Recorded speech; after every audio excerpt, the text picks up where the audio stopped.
మీరెప్పుడైనా ఆలోచించారా? ఒక్క ముక్క ఊరగాయ మీ శరీరంలో ఏమీ చేస్తుందో? ఆ చైన్ రియాక్షన్ని చూద్దాం.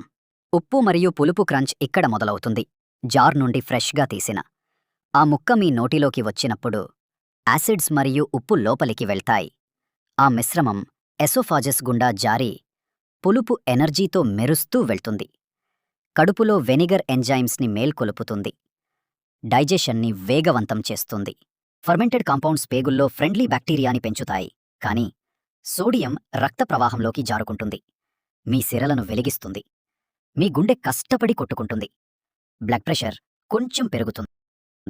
వెంటనే కిడ్నీస్ అదనపు ఉప్పును ఫిల్టర్ చేయడానికి పనిచేస్తూ మెరుస్తాయి.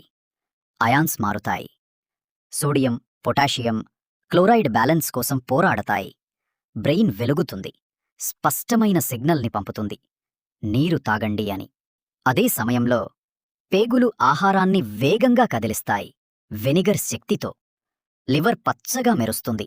ఫర్మెంటెడ్ యాసిడ్స్ని శాంతంగా డీటాక్స్ చేస్తుంది. పెద్ద ప్రేగులో ప్రోబయాటిక్స్ మరింత బలంగా మరియు ఆరోగ్యకరంగా పెరుగుతాయి.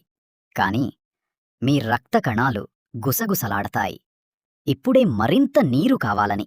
చివరకు ప్రతి ఆర్గన్, కడుపు, పేగులు, గుండె, కిడ్నీస్, బ్రెయిన్ అన్నీ ఒక్క క్రంచ్ బైట్ వల్ల బ్యాలెన్స్ అవుతాయి. కాబట్టి తదుపరిసారి మీరు ఊరగాయ తీసుకున్నప్పుడు గుర్తుంచుకోండి, ఇది కేవలం స్నాక్ కాదు. ఇది ఫుల్ బాడీ